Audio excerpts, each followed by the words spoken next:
Are you ready for the final 7 years of man's rule on earth to begin? We all should be. It could happen in a matter of months.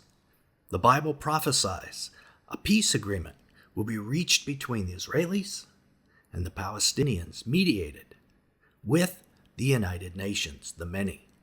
And when this agreement is concluded, it will trigger the final 7 years, what the Bible calls the 70th week of Daniel and what many call the Tribulation. And we may be only a few precious months away from that agreement. If so, your life is going to change forever. Things will begin to get biblical. Like a series of dominoes, one prophecy after another will begin to fall if that happens. War, famine, pestilence, death, martyrdom, cosmic signs, etc. And right now, all of us likely only have a few months to prepare ourselves and our families for what will be coming eventually. And for this teaching, we need to thank a member of our advisory board, Fisherman, for suggesting this teaching. But why now? The Israeli-Palestinian conflict dominates the headlines every single day.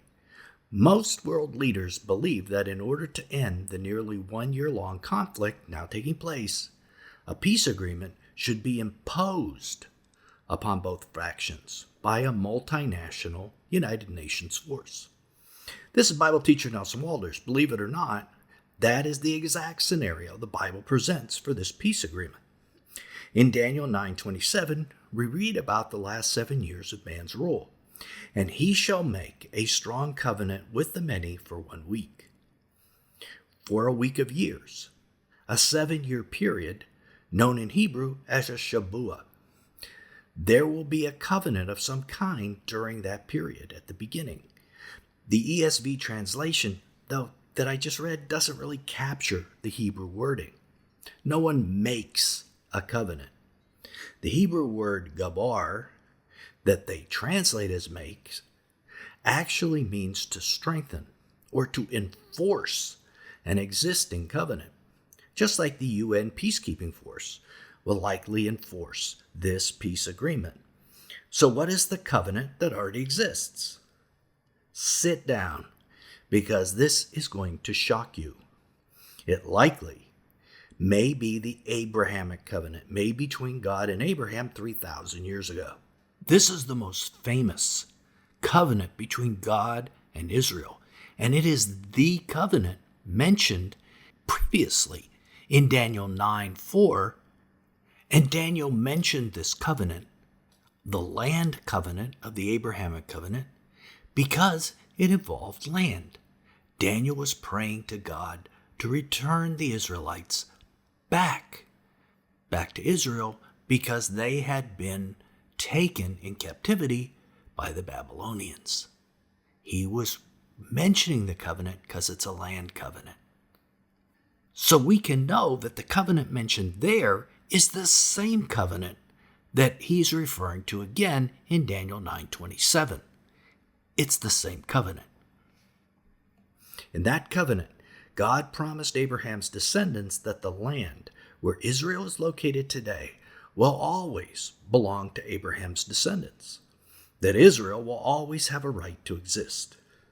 And that is the covenant that will be enforced by this agreement in exact fulfillment of the words of Daniel 9:27. Hopefully that caught your attention. But how can the covenant be the Abrahamic covenant? Isn't it God's covenant? Isn't it his covenant to enforce? Absolutely. It certainly is. God promised Abraham 3 things: land, descendants, and worldwide blessings. If we're right about the coming peace covenant, and I think we are, then the UN will usurp God's place by promising to enforce ownership of the land of Israel to the Hebrews, in exchange for something, probably a division of a land and creating a Palestinian state. And you can already see the problem. No one can usurp God. God is more than able to enforce that covenant, and he will enforce it when Jesus returns. But Israel will not trust God for that, but rather, it seems they will trust men and their governments. In Isaiah 28:14-15, God described Israel's lack of trust in this passage about a covenant with death.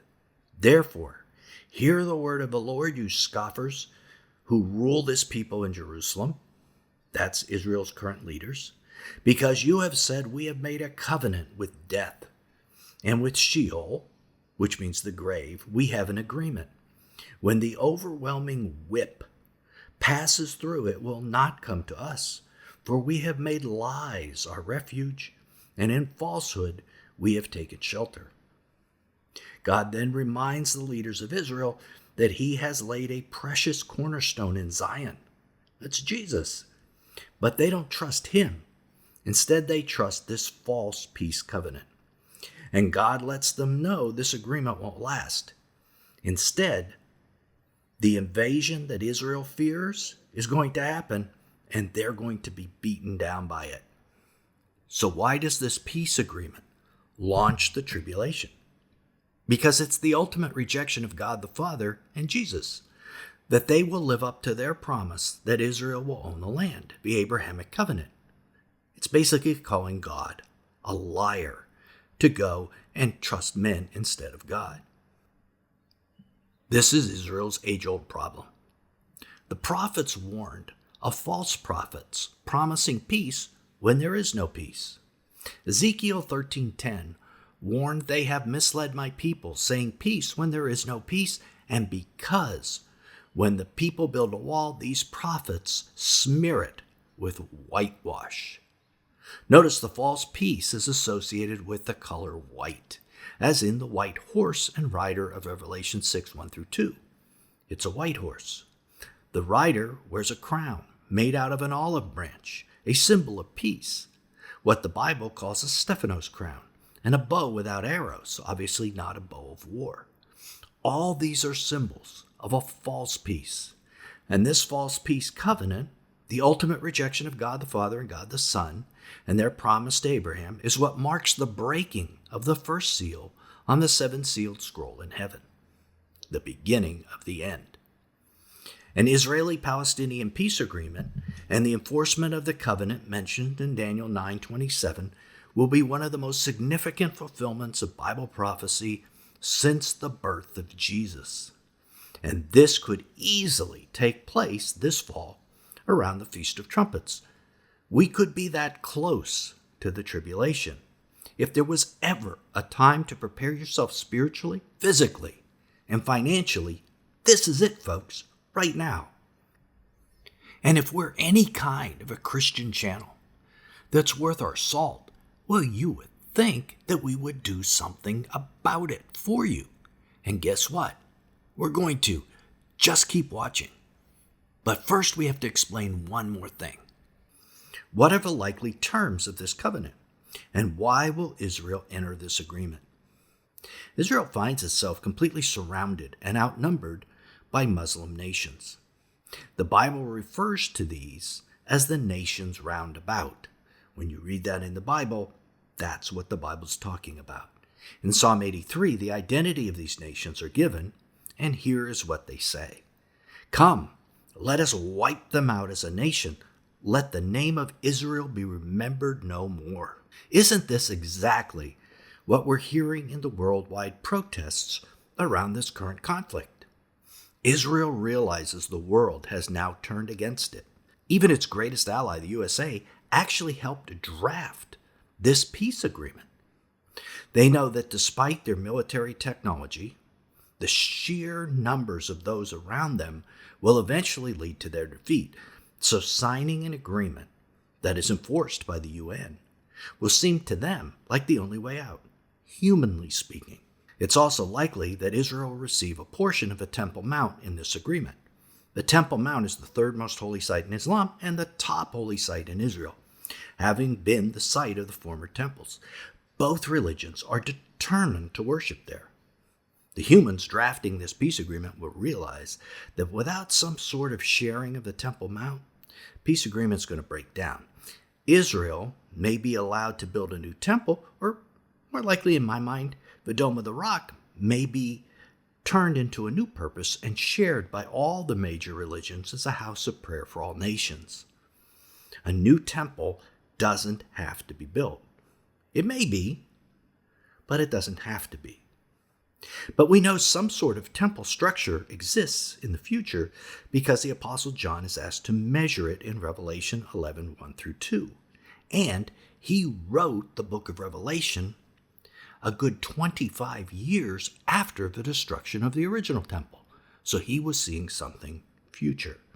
I was given a measuring rod like a staff, and I was told, "Rise and measure the temple of God and the altar and those who worship there. But do not measure the court outside the temple. Leave that out. For it is given over to the nations or Gentiles, and they will trample the holy city for 42 months. So there will be a temple of some sort to be measured." And notice this: the vast expansive area outside the temple building is given to the Gentiles. Only the inner building and the altar are for the Jews. And doesn't that sound exactly like what we're envisioning in this peace agreement? The altar will be used for animal sacrifices, but twice daily lamb sacrifices known as the Tamid. We know these begin because in Daniel 9:27, the same he who helps enforce this peace agreement, he takes the offering and sacrifices away. 3.5 years into the tribulation, and for half a week he shall put an end to sacrifice and offering. In exchange for these concessions, a temple, the right to sacrifice, and peace, it's likely Israel will divide their land and create a Palestinian state which incorporates Gaza and the West Bank. We know this happens because in Joel 3:2, Jesus states that he will judge the nations who divided his land. Yes, Jesus considers Israel his land, and he is only renting it out to Israel, and only he can make a decision about who occupies it. We are not able to discuss everything we'd like with you on this platform, but on July 13th at 2 p.m. Eastern Standard Time, we will hold our second Return of Jesus watch party with special guest and end-time expert John Haller. That watch party will take place on our secure webinar platform where there is no censorship, and we can tell you everything we want to share about this subject. Not only that, but you'll be able to ask the questions that you want to ask and get them answered at that event. Down in the description is a link that will allow you to register for this event for free. It's a 1-hour event, and yes, it's free of charge. Now, getting back to the covenant. These sacrifices on the Temple Mount will lead to a lot of problems in our opinion. Imagine how animal rights activists will react. And there's a whole bunch of these people in the West. Imagine how Muslims will react to what they believe will be the desecration of their holy site. Just like the current Middle East conflict is creating worldwide uproar, we think the uproar from these sacrifices will be even greater.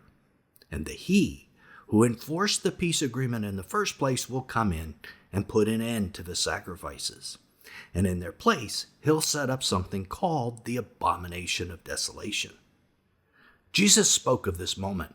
When you see the abomination of desolation, spoken of by the prophet Daniel, standing in the holy place, let the reader understand, then let those who are in Judea flee to the mountains.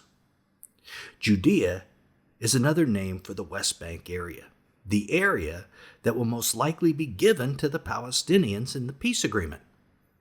And when these sacrifices are taken away and the peace agreement is broken, the Israelites who live there are going to be at extreme risk. So Jesus commands them to get out of town. How will they know to get out of town? They don't read the New Testament like we do. Christians in Israel will have to warn them. Maybe Christians outside of Israel will warn them as well. Maybe this community will be part of that effort. More on that to come in the coming months. But they will flee to the mountains where God will nourish them for times and half a time, according to Revelation 12:13-14. That time period should sound familiar. It is the time of the second half of the 70th week of Daniel. The Great Tribulation starts right then. And the he who stops the sacrifices will pursue the Jews fleeing the West Bank. But God will intervene and protect them. This frustrates this man we've been calling he. Angry that the Jews got away, he will turn his hatred on Christian believers. So if we're right that the covenant might be signed this fall, and we might not be, we admit that, but if we are right, we are only 3.5 years away from the martyrdom of the Great Tribulation. So it is critical to know the answers to that question. So don't forget, register for Saturday, July 13th. The registration link is down in the description. Also, it's important to know the day that the tribulation must start. It has to start on a specific day. One exact day of the year. Click right here to keep watching and find out that the tribulation can't just start any old time, but it must start on one day. Find out what that day is. Till then, this is Nelson, and I'll see you there.